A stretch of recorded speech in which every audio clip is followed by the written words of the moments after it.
सलमान खान के घर पर हमला किसने किया, किस नियत से किया, कितने लोग थे, आप जानना चाहेंगे ना?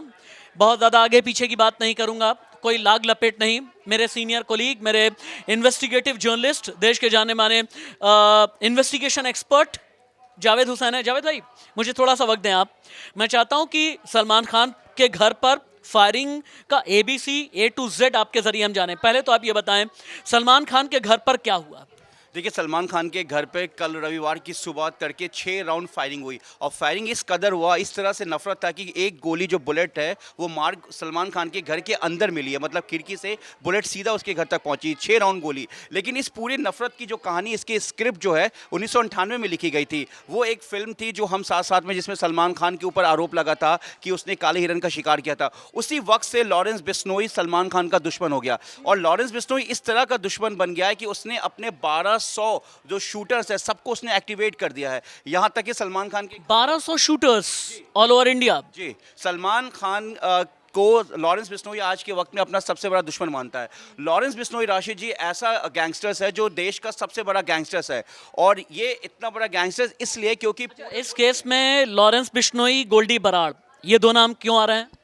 गोल्डी बरार इसलिए आ रहा है कि गोल्डी बरार पूरे इंडिया के बाहर जितने भी गैंगस्टर्स हैं जो लॉरेंस के एसोसिएट्स हैं उनको वो ऑपरेट करता है। अगर हम पुर्तगाल की बात करें, दुबई की बात करें, मिडिल ईस्ट की बात करें, या फिर हम जर्मनी की बात करें, अमेरिका की बात करें, या फिर हम आपको रशिया की बात करें, अजरबैजान की बात करें, कोई ऐसा मुल्क नहीं है जहाँ पे लॉरेंस और गोल्डी के शूटर नहीं है। और सबसे बड़ी बात कि कल का जो शूट आउट हुआ है वो लॉरेंस के छोटे भाई अनमोल बिश्नोई, जो कि इस वक्त अरमानिया में बैठा हुआ है। क्या ये डराने के लिए किया गया या वाकई में सलमान खान पर अटैक करने की कोशिश थी?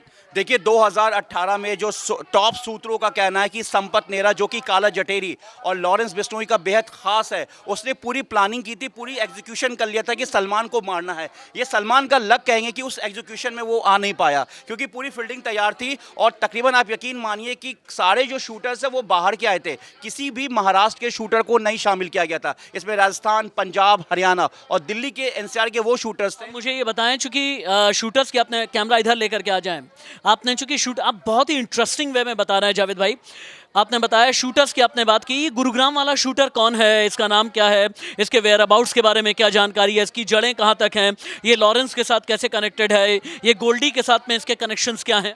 देखिए, लॉरेंस बिश्नोई के जो शूटर्स हैं, जो बड़े गैंगस्टर्स हैं, मोस्टली या तो जेल के अंदर हैं या सब देश के बाहर बैठे हैं। ये लोग एक ऐप के जरिए अपने आप को कोऑर्डिनेट करते हैं। जो भी विशाल है, जो जिसमें से एक रिकॉग्नाइज्ड हुआ है, जिसकी पहचान हुई है, ये गुड़गांव का रहने वाला। और अभी हाल ही के दिनों में सचिन, एक स्क्रैप डीलर था जिसकी रोहतक में माजरा के पास उसकी फैमिली के सामने रात के वक्त गोली मारी गई और इस तरह से दर्दनाक मौत दिया गया कि जो गैंगस्टर्स से जो हमलावर थे उन्होंने उस सचिन के बेटे की भी जरा सा भी फिक्र नहीं किया। ये वो गैंगस्टर्स हैं जिनके एक इशारे पे, राशिद, मैं आपको बताऊंगा कि हालांकि इसमें अभी तक वो एंगल नहीं आया है, लेकिन लॉरेंस और गोल्डी के नाबालिग जो माइनर लड़के हैं वो भी इसमें शामिल है और उनका आपको कोई रिकॉर्ड नहीं है। फिर तो ये खतरा बहुत बड़ा है जावेद भाई। आपने बताया कि कई माइनर्स भी हैं जो इनके गैंग में शामिल हैं। इंटरेस्टिंग पॉइंट ये है कि जो माइनर लड़के हैं वो सिर्फ इस खुशी में या इस शौक में, इस नाम में कि मैं लॉरेंस का आदमी हूँ, उनको कुछ पैसे दिए जाते हैं, कुछ महंगे। ये लोग उनके रुतबे से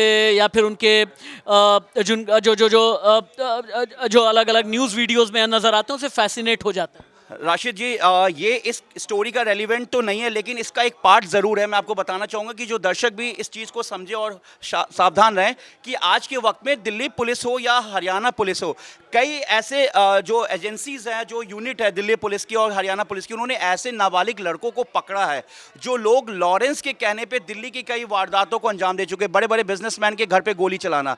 तो ऐसा कहा जा रहा है, हालांकि अभी कंफर्म नहीं है, लेकिन लॉरेंस के कहने पे हिंदुस्तान के किसी भी कोने का कोई भी नाबालिग कभी भी गोली मार सकता है किसी को भी, वो आइडेंटिफाई नहीं हो पाएगा। क्योंकि देखिए, गैंगस्टर्स का क्या है, आज लॉरेंस तो कल देवेंद्र बम्बिहा गैंग, जो कि लॉरेंस का सबसे बड़ा दुश्मन गैंग है। बम्बिहा गैंग भी जो उसके जो एसोसिएट्स है वो भी इस वक्त ऑस्ट्रेलिया, पुर्तगाल, इंग्लैंड, रूस, फ्रांस, सब जगह बैठे हैं। मतलब गोल्डी बरार का आप पूछ रहे थे कि जिक्र क्यों, तो लॉरेंस बिश्नोई का बेहद खास है गोल्डी बरार। जब गोल्डी बरार इंडिया में था और यहाँ से जब भागा था तो गोल्डी बरार के भाई की हत्या हुई थी कॉलेज इलेक्शन में। उसमें देवेंद्र बम्बिया गैंग का नाम आया था। देवेंद्र बम्बिया भी पंजाब का है। ये एक बहुत बड़ा नेक्सस है, ये दो पार्ट बच चुका है। आपको एक चीज़ मैं बताना चाहूँगा कि अब आप नीरज भवाना का नाम नहीं सुन रहे होंगे तिहाड़ जेल में। नीरज भवाना आज के डेट में लॉरेंस के मुकाबले बेहद कमज़ोर हो गया है। तिल्लू ताजपुरिया का मर्डर आपको याद होगा, कैसे जो तिहाड़ जेल के अंदर ही हुआ। वो आपको लॉरेंस के उसमें कुछ लोग नहीं थे, लेकिन सिर्फ लॉरेंस का नाम पाना, लॉरेंस का सपोर्ट पाना। यानी आप मान करके चलें, जावेद भाई कह रहे हैं जैसे सिर्फ दिल्ली एनसीआर ही नहीं बल्कि दिल्ली एनसीआर से लेकर के मुंबई तक मैं इसी तरह की कहानी आपके साथ में एक तथ्यों के साथ, फैक्ट के साथ कैनवास पर उकेरता रहूंगा। थैंक आपको हाँ, ये कहना चाहूंगा कि जो अभी दो शूटर, जिसमें से एक विशाल पहचान हुआ है दो लोगों के, जिन्होंने सलमान खान के घर पे फायरिंग की थी। आप देखिए, ये लोग महाराष्ट्र के नहीं है। तो महाराष्ट्र का एक एक गली, महाराष्ट्र का एक एक रोड इन्होंने कितने दिन तक रैकी किया होगा। सिर्फ आप फायरिंग के इंसिडेंट को मत देखिए। ठीक कह रहे हैं आप, वेल प्लान्ड फायरिंग की गई। Thank you so much Javed भाई। और Salman Khan case investigate India news आगे भी करता रहेगा। नमस्ते।